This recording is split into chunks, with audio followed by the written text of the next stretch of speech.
Today on Blue 58, I like the Packers just the way they are. But that doesn't mean I wouldn't change anything if I had the chance. Let's work through a few ways we could make the entire Packers organization just a little bit better. Blue 58! Hello and welcome to another episode of Blue 58. I'm your host, Jon Meerdink, happy to be with you here yet again for another excellent episode. At least I think it's going to be excellent. This one's going to be a little bit fun. Not talking about anything going on currently with the team, because quite frankly, there's not all that much going on with the team currently. Instead, I would like to get a little bit hypothetical. And I would like to get hypothetical for one very specific reason. I'm reading a book right now about Julius Caesar, and one of the things that stuck out early on in the book was something that was pointed out about the reason that he had a lot of the success that he did. This is something that's true of all of us, so it's not like I'm taking a shot at Julius Caesar here, one of the great military commanders of all time, and even if I was, there's not a lot he can do about it at this particular point. But one of the big reasons that he was a successful military commander was because of the condition of the Roman army at the time when he took it over, or the part of the army that he was working with. The Roman army, as anybody who knows anything about military history would know, could be the greatest military force that has ever existed. You know, adjusting for eras and things like that. It's certainly up there. At its peak, it could utterly annihilate anybody it came up against. But it wasn't always that way. And the conditions that allowed Julius Caesar to perform the way he did in the field were kind of put in place by one guy. He was a Roman citizen, a Roman military leader by the name of Gaius Marius, and he enacted something called the Marian Reforms. And I won't go into all the little details about exactly what happened, but basically he turned the Roman military into kind of a bunch of different groups of people from different social classes with different equipment and all sorts of things like that into one solid, unified group that would be a lot closer to what we would recognize as a competent military today. Everybody was on the same page. You had people who weren't part-time soldiers anymore. He got everybody into fighting shape and kept them there. And as a result, they could build a little bit of institutional memory and teach other people how to be better soldiers. And as a result of that, the Roman military grew stronger and stronger the longer these reforms stayed in place. And by the time Caesar comes along, he just had to worry about strategy, not about the army itself. And this was a huge benefit to Rome militarily for everybody who was commanding the army, but for Julius Caesar in particular. The strength of the army also kind of destroyed the Republic eventually as a byproduct, but hey, you can't win them all.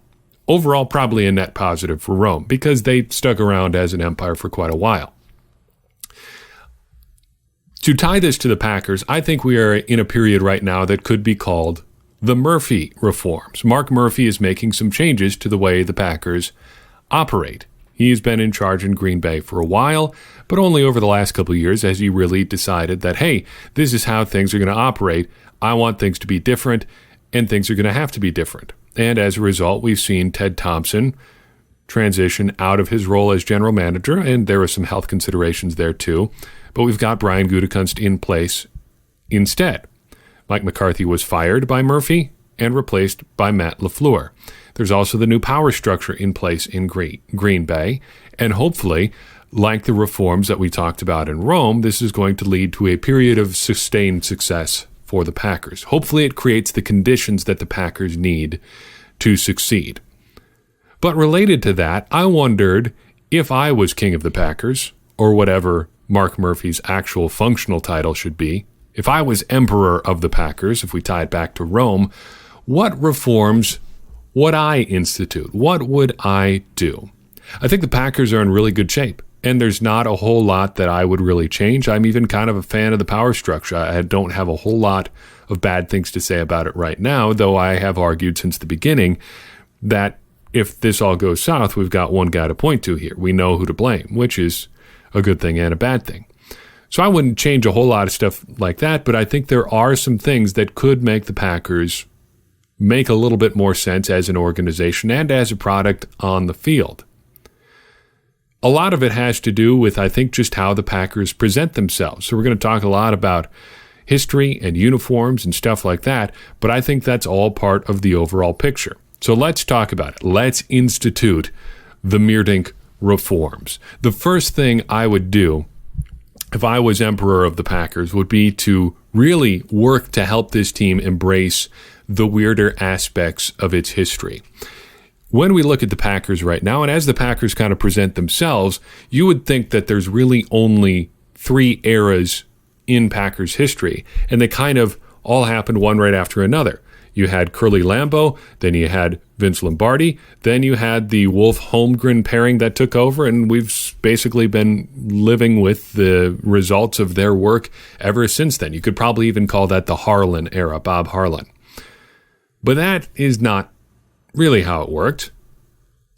After Curly Lambeau left the Packers, there was a solid decade before Vince Lombardi came to town, and plenty of bad football happened during that stretch, and plenty of interesting stuff happened too, even if the ultimate results weren't all that great. For instance, look at the 1956 season. Billy Houghton was absolutely phenomenal that year. He caught 55 passes for 1,188 yards and 12 touchdowns. He averaged 21.6 yards per catch, and his 12 touchdowns were tops in the league, as was his 99 yards per game average. He even caught a few passes from a young rookie quarterback who you may have heard of by the name of Bart Starr. But this happened in one of the dark ages of Packers history, and as a result, it's kind of lost on current audiences. Many, many other great players may be a little bit lost to Packers history as well, but I think we can avoid that by embracing some of these eras in Packers history where things maybe weren't as good as they could be, but there was still Packers football happening nonetheless. Along those lines, the second reform I would like to enact would be to try out some more interesting throwback uniforms. I love the Packers uniforms.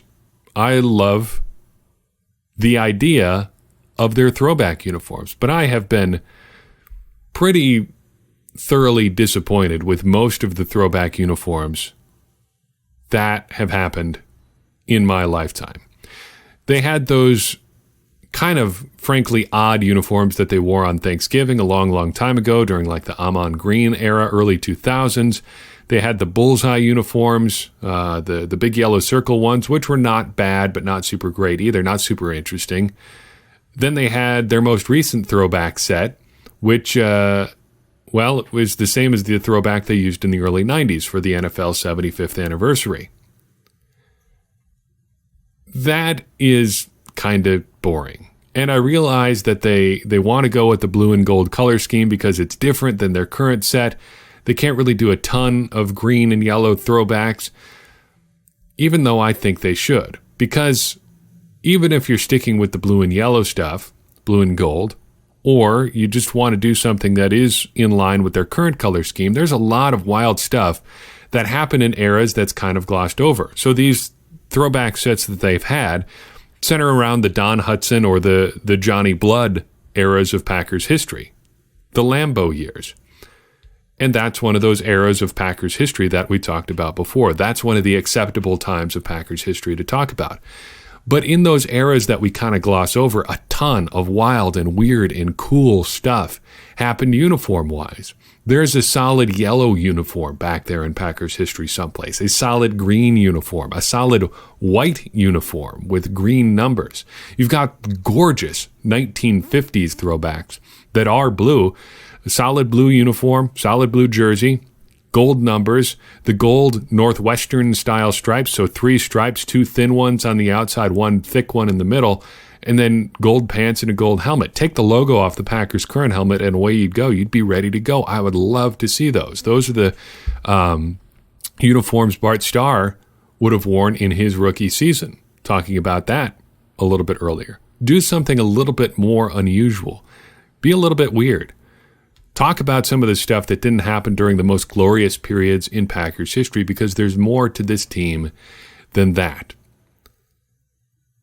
Thirdly, I would like the Packers to become known as the team of analytics. Though the Packers do deal with their share of injuries, they are already among the foremost in their health care. Their assistant team doctor is one of the guys who does surgery on anybody who has like a lower leg injury in the NFL, especially like ankles and foot surgeries. The Packers are among the leaders in that kind of healthcare, but I would like to see them be foremost among their data science efforts as well. One of the episodes from the dark season that was 2018 that sticks in my mind was the Seattle Seahawks game. And the Packers had a very good chance late in that game to win, but facing a 4th and 2 in their own territory, Mike McCarthy decided to punt, and the Packers never got the ball back. But after the game, when asked whether or why he had decided to do that, he said, well, the numbers back up the decision to do what they did, except they don't at all. Let's just read a little bit from Zach Cruz of the Packers Wire about how those numbers actually worked out. Quoting from a piece now titled, "More Analytics Say Packers' Decision to Punt Was Wrong." Quote, "The Packers' chance of winning after punting was 21%, but they had a 60% chance of converting the 4th and 2 situation, and a conversion would have increased their chance of winning to 38%. Maybe most damning, the Packers' chance of winning had they turned the ball over on down was still 20%. So McCarthy gained next to nothing by punting." End quote. What if we could avoid making decisions like that? And what if we could make better decisions overall just by using data and data science? I think it's a possibility, but right now the Packers don't have, at least publicly, an identified analytics operation or somebody who works on the data science aspects of football. They've got Mike Hallback, the director of football technology, Connor Lewis, a football technology analyst, and Jack Prominski, who also fills the same role, but that's more technology related, and it's not really clear what role they play in helping the Packers make good decisions about what goes on the field or how rosters are constructed. But look at what the Baltimore Ravens are doing. They posted 4 jobs in the last month for data-related positions. 2 quantitative analysts and 2 data specialist interns are, in need in Baltimore. People are searching for these kind of players or people. Here's what the quantitative analyst will do for the Baltimore Ravens. This position, quoting from the job posting, this position is primarily responsible for organizing and analyzing football tracking and performance data through the use of advanced statistical techniques. Roles and responsibilities include designing, analyzing, testing, and implementing interpretable predictive models, integrating multiple sources of tracking and performance data across all football systems, identifying, diagnosing, and resolving data quality issues. Later on, they describe it a little bit more this way. In plain language, they say, we're looking for someone who loves analyzing sports data and doesn't take themselves too seriously. You've got to be a self-starter who knows how to set and achieve your own goals. If you've worked with tracking and performance data before, great. If you can create machine-learned artificial intelligence spatio-temporal algorithms, even better. If you can't but have strong math and statistics skills, that could help our group make the best possible recommendations. You should apply. That sounds pretty cool. And I know that the Packers do a little bit, probably more than most, honestly, with some of this on-field tracking stuff, but that data is available to everybody. We could probably even break down some of that stuff on our own, given what's available from the NFL advanced stats departments and things like that. The Ravens are pushing the borders of this field here a little bit, and I would love to see the Packers do that. And if I was king of the Packers, that's exactly what we would do. Back to how this team looks. And this is going to be, I guess, looking at it now, it's going to be a little bit more uniform heavy than just about anything else, but that shows how little there is maybe to change about the Packers just from the outside looking in. I wish the Packers would tweak their current uniforms. And let me be clear, I love the Packers uniforms. but I think they can be improved. And here's how I would do that. Probably more so than any other sport, football uniforms are a little bit crowded. And I don't mean crowded in terms of there being a lot going on the uniforms, because by and large, most football uniforms, football jerseys in particular, are pretty straightforward. But they're crowded because there's just not a lot of real estate on a football uniform. Most of them are practically painted on at this point. They're stuck down to shoulder pads super tightly. They're snug. Heck, offensive linemen and defensive linemen sometimes look like sausages bursting at the seams. They've been poured into these uniforms, and there's not a lot of room there. There's not a lot to play around with on a football uniform. So you got to be intentional about the decisions you make. And if you're not careful, things can get really crowded just in terms of the elements that you have on your uniforms. And I think the Packers could clean up their uniforms just ever so slightly and have a great looking set. The area I think that is especially crowded on the Packers uniform occurs above the chest seam on the football jersey. So if you look at the Packers uniforms, look right above the numbers. There's a horizontal seam running right through the middle of the upper chest. That's the chest seam that I'm talking about. Above that chest seam, there's a whole ton of stuff. Most of the stuff on the Packers jersey occurs in that area. You've got stripes on the sleeve, a manufacturer's logo on the sleeve, the striped collar, the TV numbers on the shoulders, the collar logo, the NFL logo, and this year it's going to be the NFL 100 logo, plus any patches you put on during the season. That's a lot of stuff in a relatively small area. What I would like to do is tweak the Packers uniforms by removing their collar stripe. This would make their current uniform set look a lot more like the classic Lombardi-era uniforms. It would take a little bit of crowding out of that area, and I think it would be a clean, simple way to simplify an already very clean uniform. It is a little bit crowded in that area, but I think doing this would ease that crowding just a little bit. If you want to look at what I'm talking about with crowding in their uniforms, look at a guy like Aaron Jones. He's a little guy, so he's going to have a small jersey just to begin with. Almost all of the stuff on that top half of his jersey above the chest seam is almost all on top of each other. And I think you could improve the overall look of the uniform by getting rid of that collar stripe and just going with the plain collar there. I think that would look really good. Finally, let's lead the charge with the Packers on how uniform number retirements work. Last week, the Monday Morning Quarterback did something interesting. They called it Bad Take Week. Everybody just had to get their unpopular or maybe just wrong takes off their chests. And one of their writers said that the NFL should do away with retiring numbers. I don't think you should completely do away with it, but I think you can tweak it just a little bit. There are some teams that are a little bit out of control when it comes to jersey numbers and retiring jersey numbers. The Chicago Bears are probably the worst offenders here. They have 14 retired numbers, to the point now that it's almost hard for them to fully fill out a roster because, well, they just don't have enough numbers to go around. Just look at the numbers that are not available for linemen. They've got 51, 56, 61, 66, and 77 all retired. That's pretty tough if you're trying to fill out linebackers, defensive linemen, and offensive linemen. That's a problem. But I think we could tweak this in a way that allows you to still retire numbers, but not run out. I think you limit the amount of numbers that you can have retired at one time.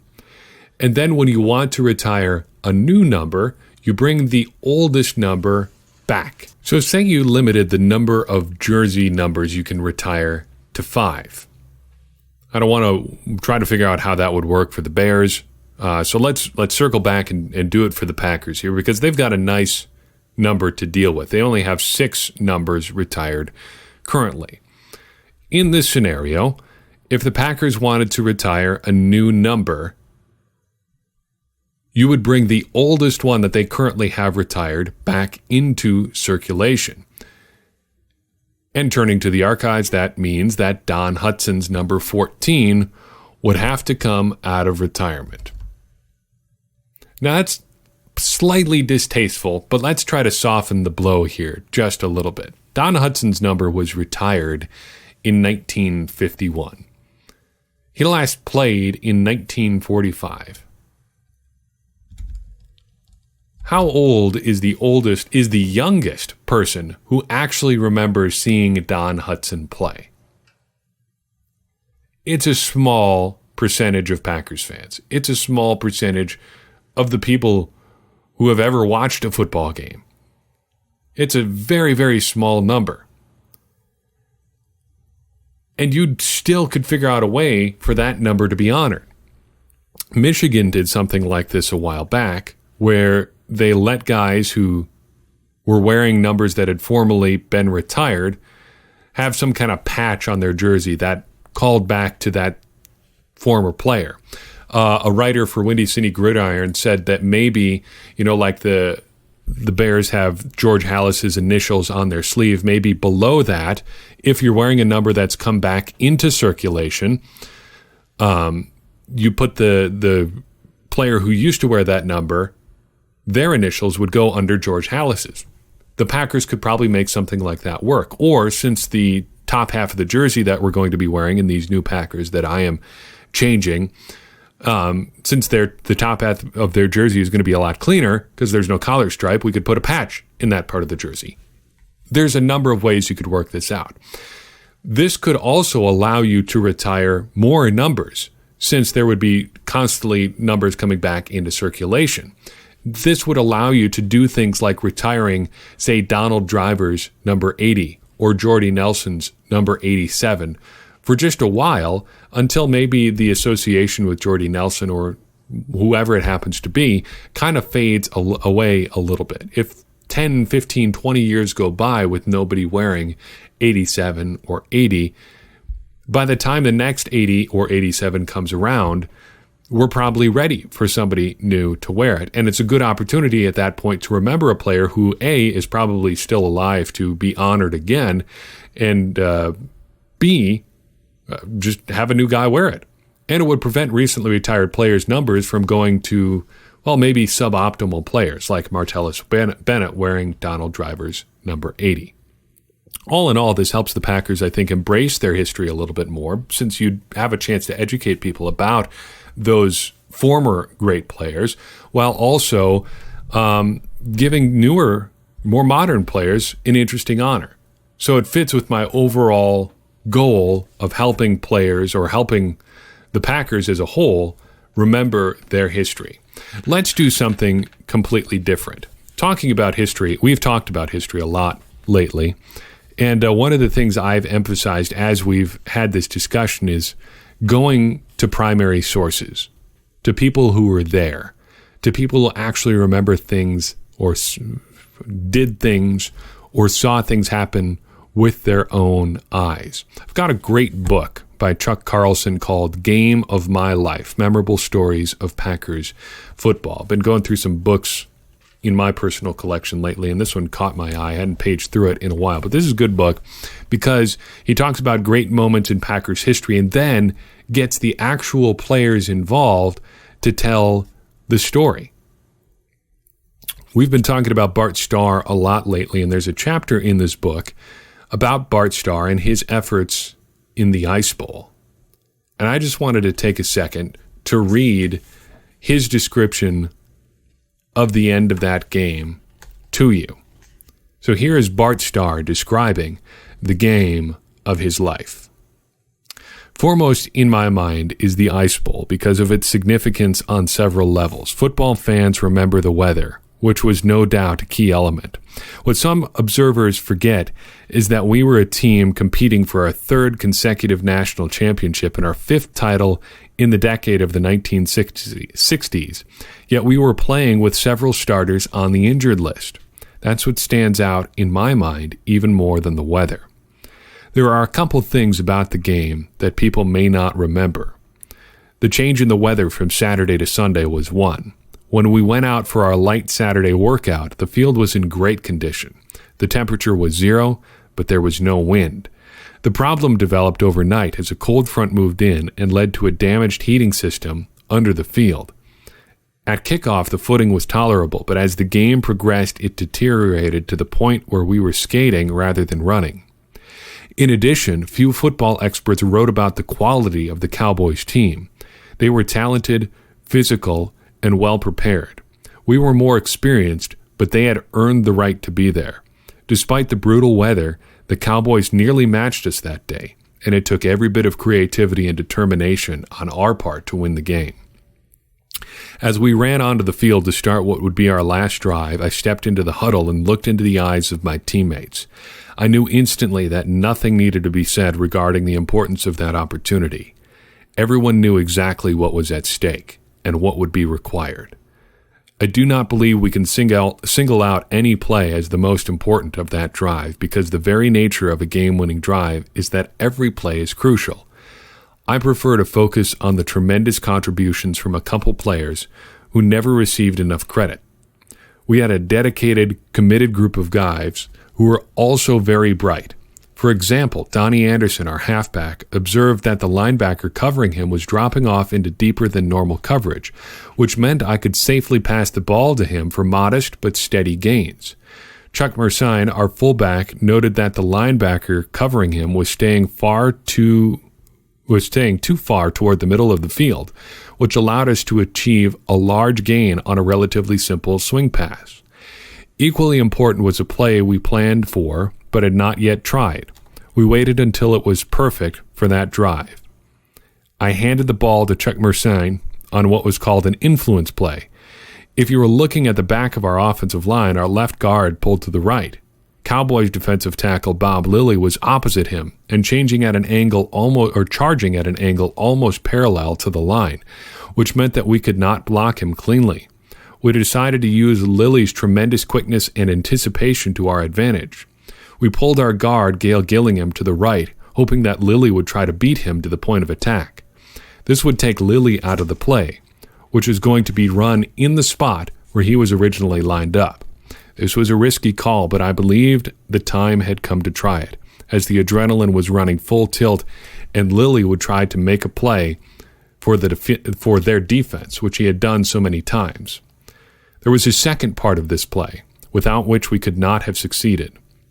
If Lilly took himself out of the intended hole, we knew that the Cowboys' defensive end, George Andre, would cover the area unless our left tackle, Bob Skoronski, could cut him off. I asked Bob if he could make that block, and he said yes. That was all I needed to hear.